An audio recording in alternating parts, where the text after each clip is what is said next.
مقرر کر دیا۔ اب اللہ تعالیٰ نے عیسائیوں کی باری آئی تو اللہ تعالیٰ نے عیسائیوں کو حکم دیا کہ تم اپنی عبادت کے لیے ایک دن مقرر کر دو۔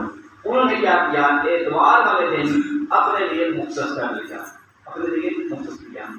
اب وہ جو اللہ کا انتخاب تھا اس انتخاب تک وہ جمعہ المبارک ماہ رمضان امت محمدیہ صلی اللہ علیہ وسلم آخری جمعہ، میرے اور آپ کے آقا سرکار دو جہاں صلی اللہ علیہ وسلم کی۔ تو آپ صلی اللہ علیہ وسلم کو انتخاب کے لیے اللہ تعالیٰ نے حکم دیا کہ آپ بھی انتخاب کر لیں۔ تو حضور نبی کریم صلی اللہ علیہ وسلم نے جمعے کے دن کو منتخب کیا، اور جو جمعے کا دن تھا یہی اصل کے اندر اللہ تعالیٰ کی طرف سے منتخب شدہ تھا، لیکن امتوں کا اللہ تعالیٰ نے کیا کیا؟ امتحان کیا۔ اس امتحان کے اندر باقی ساری کی ساری امتیں وہ کامیاب نہ ہو سکی، لیکن امت محمدیہ صلی اللہ علیہ وسلم اس انتخاب کے اندر، جمعے کے دن کے انتخاب کے اندر اللہ تعالیٰ کی بارگاہ کے اندر کیا ہو گئی؟ پاس ہو گئی۔ تو جمعے کا دن اللہ کو بھی محبوب تھا، اور اللہ تعالیٰ بھی یہ چاہتے تھے کہ امت محمدیہ صلی اللہ علیہ وسلم اس دن کو عبادت کرے، لیکن اللہ تعالیٰ نے کیا کیا؟ ریفرنڈم کرایا، اور اس انداز کے اندر کرایا کہ کسی کو سامنے ظاہر نہیں کیا کہ وہ دن کون سا ہے، لیکن حضور نبی کریم علیہ السلام نے جمعے کے دن کو منتخب کر دیا۔ اور ایک اور حدیث پاک کے اندر جمعے کے دن کی بڑی عجیب و غریب انداز کے اندر فضیلت بیان کی گئی ہے کہ اللہ تعالیٰ نے ایک قوم کو حکم دیا کہ تم صبح سے لے کر ظہر تک تم نے کیا کرنی ہے؟ محنت اور مزدوری کرنی ہے، اور تم کو اس مزدوری کے بدلے میں، اس محنت اور مشقت کے بدلے میں جو مزدوری ملے گی وہ یہ ہے 1 درہم ہے، 2 درہم ہے، یہ اللہ نے منتخب کر دیا۔ وہ قوم وہ کام کرنا شروع کر دیا۔ جب ظہر کا وقت ہوا تو اس کو مزدوری اس کی پوری پوری دے دی گئی۔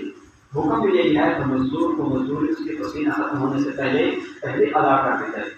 پھر دوسری قوم کو اللہ نے حکم دیا کہ تم ظہر سے لے کر عصر تک محنت کرو، تمہیں کتنا ملے گا؟ تمہیں کتنا ملے گا؟ 1 درہم 2 درہم اس کے لیے مقرر کر دیے۔ اب اس نے ظہر سے لے کر عصر کی نماز تک محنت کی تو اس کو بھی اس کا بدلہ پورا اللہ تعالیٰ نے دے دیا۔ جیسے ہی کام ختم ہوا تو اس کا بدلہ دے دیا۔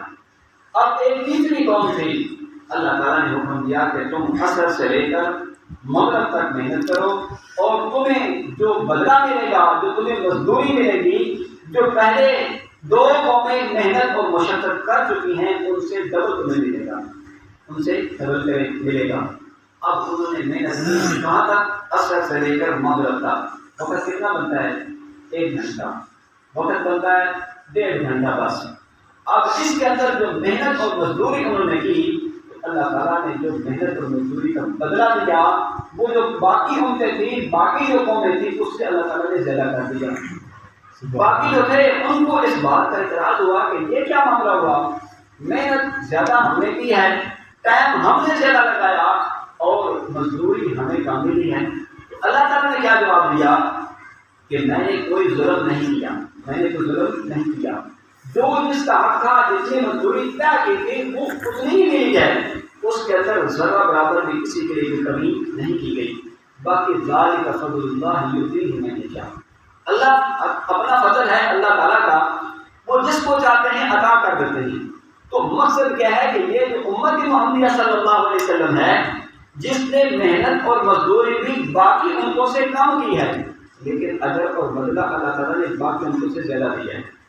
اور حدیث پاک کے اندر ایسے اعمال لکھے لیے ہیں کہ 5 قسم کے خصوصیات ہیں جو صرف اور صرف اس امت محمدیہ صلی اللہ علیہ وسلم کو اللہ تعالیٰ نے عطا کی ہے، اور کسی امت کو اللہ تعالیٰ نے عطا نہیں کی، اور یہ رمضان مبارک کے مہینے کے متعلق ہے۔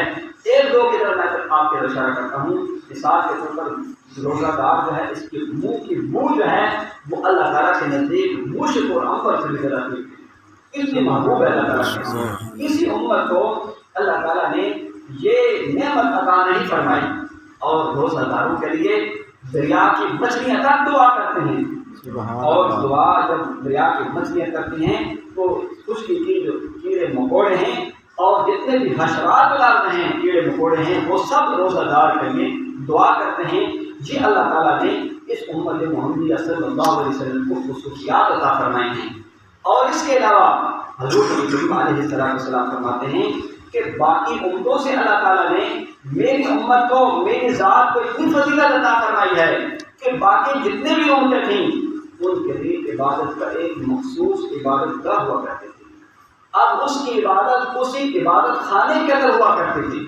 اس کے علاوہ جس جگہ پر بھی وہ عبادت کرتے تھے تو اس کی عبادت قبول نہیں ہوتی تھی. لیکن حضور نبی پاک علیہ السلام فرماتے ہیں کہ میری برکت سے اللہ تعالیٰ نے ساری روئے زمین کو اللہ تعالیٰ نے سجدہ گاہ بنا دیا.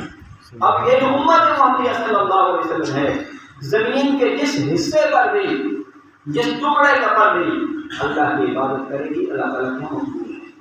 حدیث پاک میں آتا ہے جس درخت کے پاس کھڑے ہو کر آپ اللہ کا ذکر کریں گے, جس پتھر کے پاس آپ کھڑے ہو کر اللہ کی عبادت کریں گے, نماز پڑھیں گے, ذکر کریں گے, درود شریف پڑھیں گے, یہ جو درخت ہے, یہ جو پتھر ہے, کل قیامت کے دن تمہاری اس عبادت کی اللہ کی بارگاہ کے اندر گواہی دے ایک ایک چیز.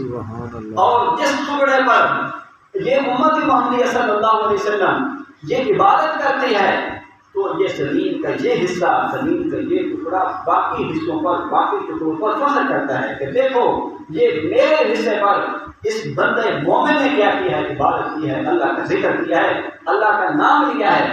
تو اس لیے اپنے گواہ جتنے ہو سکے زیادہ بنائے جائیں.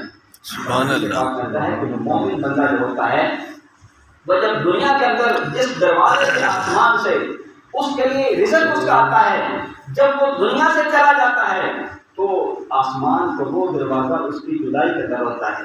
یہ مومن بندہ اس دروازے سے اس بندے مومن کے لیے رزق کو اترا کرتا تھا تو آج اس کا رزق جو ہے وہ اس دروازے سے آنا بند ہو گیا تو وہ بھی اس کی جدائی کے اندر ہوتا ہے. اور اس طرح ہوتا ہے. حدیث پاک کے اندر مفہوم یہ ہے کہ انسان جو ہے دنیا کے اندر وہ جب آتا ہے تو اس وقت کیا ہوتے ہیں, ماں باپ خوش ہوتے ہیں, ماں باپ خوش ہوتے ہیں, رشتے دار خوش ہوتے ہیں.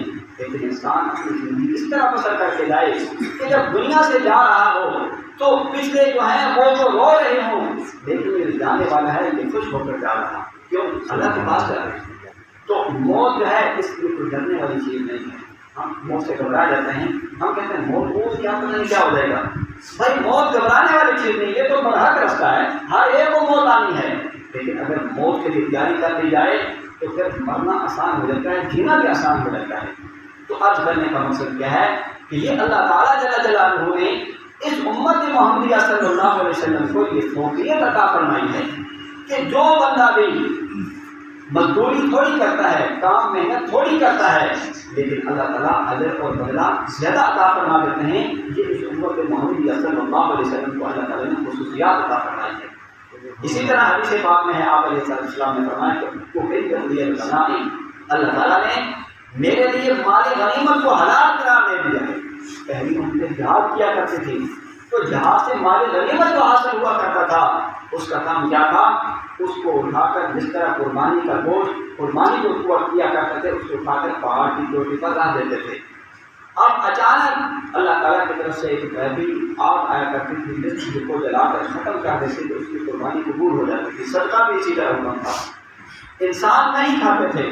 تو اللہ تعالیٰ نے اس امت محمدیہ صلی اللہ علیہ وسلم کے لیے قربانی کا گوشت بھی حلال قرار دے دیا. خود بھی کھاؤ, دوسروں کو کھلاؤ, رشتے داروں کو کھلاؤ, غریبوں کو کھلاؤ.